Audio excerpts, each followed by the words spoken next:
Hey everyone, this is Dr. Sam Morris teaching ethics in sports.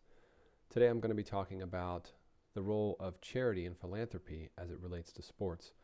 Undoubtedly, the most famous piece of philosophy on charity is Peter Singer's Famine, Affluence, and Morality. This paper was published in 1972. You would see it taught in virtually any undergraduate ethics course. So we're going to include it here to get a sense of duty and obligation with regards to helping other people and how sports organizations might approach this kind of thing. Let's get right into Singer's argument here. I've highlighted his premises. Here's his first premise. It says, I begin with the assumption that suffering and death from lack of food, shelter, and medical care are bad. And that seems fairly self-evident or axiomatic, as we might say, unquestionably true. Yes, it's definitely bad when people suffer and die from lack of food, shelter, and medical care. Okay. So, second premise. If it's in your power to prevent something bad from happening without thereby sacrificing anything of comparable moral importance, we ought morally to do it. Now that phrase, comparable moral importance, is really important for Singer. I'll explain why later.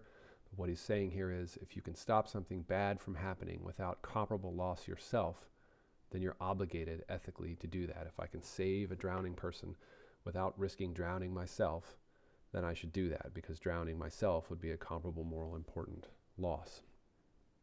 So if people are dying from lack of food, shelter, and medical care, that's bad. And if you can help them, you should. So far, so good, I think. Now, he says the principle takes no account of proximity or distance. It doesn't matter if this person is near or far. What matters is that they're suffering and dying, and that's a bad thing. And if you can stop it, you should. He says descriptively, most people are more inclined to help those who are close, but ethically, that really doesn't matter. What matters is that when people are suffering and dying, you should stop it if you can. So for him, proximity should be irrelevant. It doesn't matter if they're near or close. And the same is true, he says, with regard to bystanders. If there are other people in a position to help, that doesn't lessen your obligation to help. You wouldn't point to people around the pond and say, well, you could help the drowning child or the drowning person, therefore I don't have to.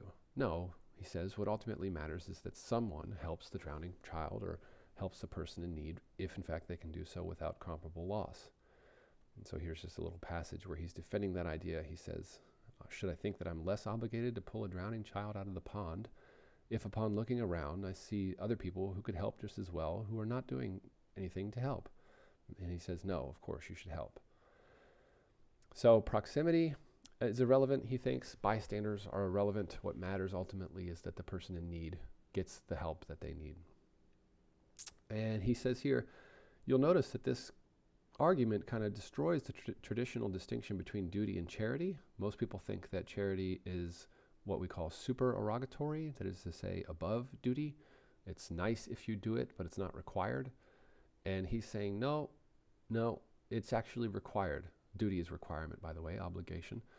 So he says charity is an obligation. If you have money to give, you should give it. And he says most of us in the developed world actually have money to give. He says when we buy new clothes for ourselves, not to stay warm, but to look well dressed, we're not providing anything important. We wouldn't be sacrificing anything significant if we were to continue to wear our old clothes and give the money to famine relief anyway. What we ought to do, he says, is give the money away, and it's wrong if you don't do that. If you're spending frivolously on yourself, that money could be used to save people's lives. You really don't need a fifth pair of new Nikes. You really should give that money to someone whose life could be saved with the money, he thinks. You're obligated to do that. So those are the important parts so far. Of course, there's a good bit of detail here that I'm scrolling through, and you should read it because some of the detail is very important, and you might be thinking, oh, okay, I disagree with his thesis. It sounds too demanding, but he addresses that on much of his commentary there in the middle. But I want to skip ahead to a couple more important distinctions he makes here. So first, he says there are two versions of his thesis, the strong version and the moderate version, which you see here. On the strong version, you should help up until the point where helping more would be a loss of comparable moral significance to you. So giving more would make you as bad or worse off as the people that you're actually helping. That would be comparable moral significance. That's very demanding. Singer is aware that many people will find this, in fact, too demanding. And so he says, well, Maybe what's more practical would be the moderate version. He says, you should give to prevent bad occurrences, unless to do so you would sacrifice something morally significant. So the difference between the strong view and the moderate view is that on the strong view, you give until you suffer comparable loss, whereas on the moderate view, you give until you suffer some loss, something morally significant. Just to make this clear, for example, let's say I'm deciding whether to give $500 to charity or invest that in my child's college saving fund.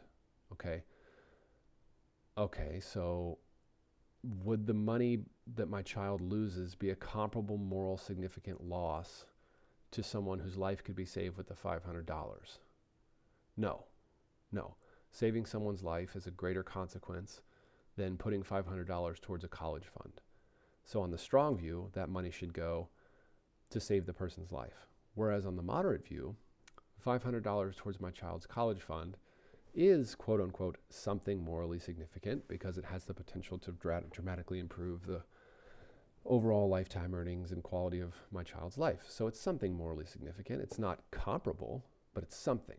So on the moderate view, you give until there's something significant. Now, of course, a $500 pair of shoes, which I don't need in any way, is not of comparable or even something morally significant standard. So like $500 for shoes would fail both the moderate and the strong version. So that's the difference that he makes there. And he says pretty explicitly here, I see no reason for holding the moderate version in principle rather than the strong version. In other words, he thinks the strong version is more correct than the moderate version, even if the moderate version would be more practical for people. Because remember, his ultimate goal is to maximize the amount of happiness in the world and minimize the amount of pain and suffering, because he's a consequentialist. And so he thinks the strong version is in principle correct. The moderate version might make more sense practically. Again, there's much more detail in the paper, and you should read the entire thing. But that's kind of the gist of it. Now, let's look at a second piece here.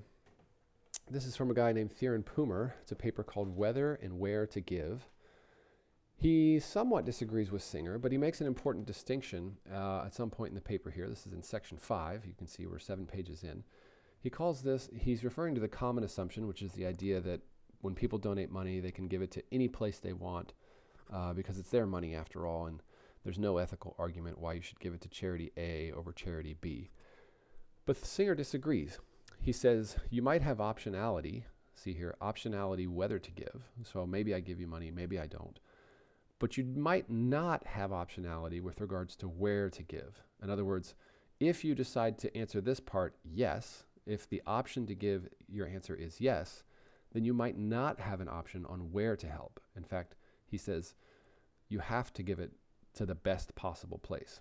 And in order to show this, he has this thought experiment called the arm donor, which has to do with the idea that you can save a certain number of lives by laying your arm on a train track. So if you lay it on track A, I forget what he says exactly, I think you save 1 life on track A or 100 lives on track B. Maybe I'm missing the detail. I forgot to double check it here. So what should you do? He says you have the option whether to lay your arm on the track. Hold on, let me scroll down here. There's another point I'm looking for. You could do nothing. You could just keep your arm, and in which case all the people, the 101 people in this case, would die. Or you could do a helpful act, that is to put your arm on the track and save the 1 life. Or you could do a much more helpful act, put your arm on the other track and save the 100 lives. So the question is, what should you do? Should you do nothing, keep your arm and let 101 people die? Should you sacrifice 1 arm for 1 person? That's option 2. Should you sacrifice 1 arm for 100 people? That's option 3. So again, his argument is you have optionality on whether. You can decide to keep your arm because you just can't bring yourself to do it. That would be option 1, do nothing. But Poomer says once you cross that line, once you kind of rule out option number 1, the cost to you between options 2 and 3 is the same. So you're sacrificing your arm, and that is the loss to you. And that's the same in situations 2 and 3. But the outcome in situation 2 is you saved 1 person, and the outcome in situation 3 is that you saved 100 people. So how could you possibly justify choosing 1 over 100 in Poomer's view? He says once you cross that line and decide to help, you ought to maximize the benefit of your helping. You ought to choose to save the 100 rather than the 1. He explains and defends this thesis throughout the paper, but it seems fairly self-evident, and if you disagree with him, you can go ahead and read the paper and see why.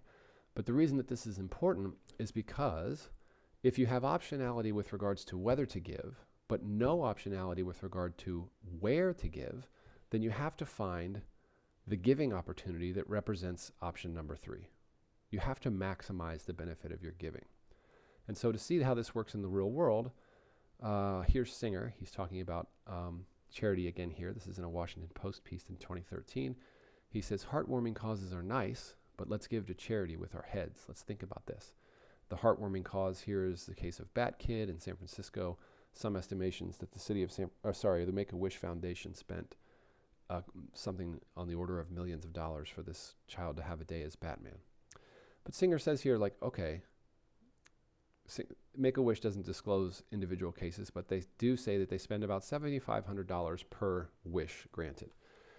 And as he says here, that sum of money, if you give it to AMF, Against Malaria Foundation, could provide bed nets for families in malaria-prone regions of the world and can save 2 or 3 people as a conservative estimate. Save 2 or 3 lives.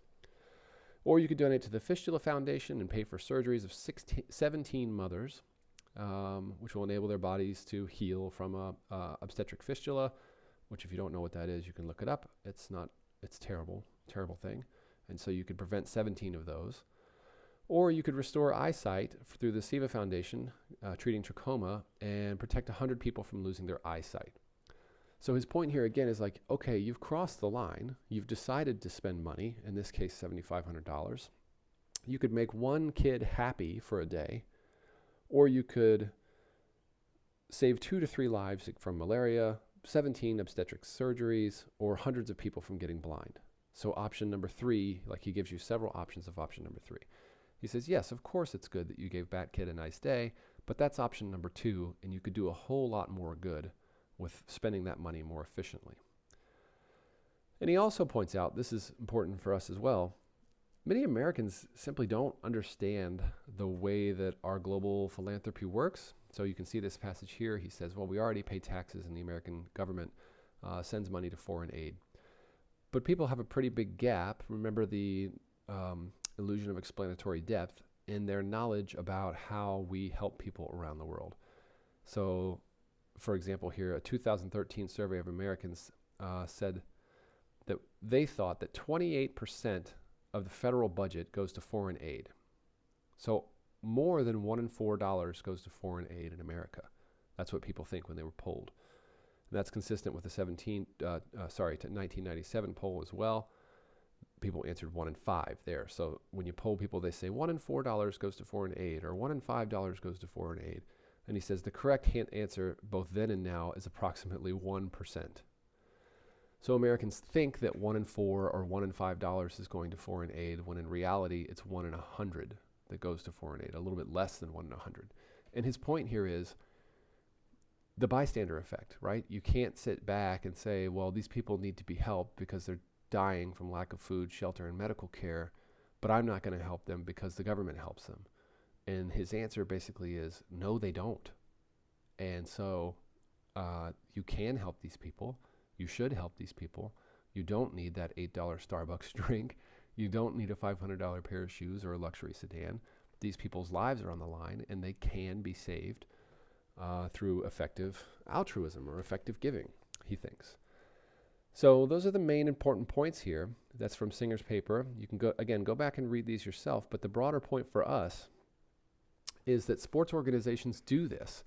And so if a sports organization is making philanthropic donations to ineffective causes, they're choosing option number 2 rather than option number 3. And they've already ruled out option number 1, which was not giving at all. So if Poomer is right and Singer is right, when sports organizations make philanthropic efforts, they should go out of their way to make sure that they're actually doing good rather than just effectively buying good public relations for themselves. So give that some thought. If you have questions about it, let me know. But again, make sure you go back through, read Singer, read Poomer, read the Washington Post article. The only thing that's of real importance for us on Poomer is section 5. You don't need to read the whole thing. Just section 5 should suffice.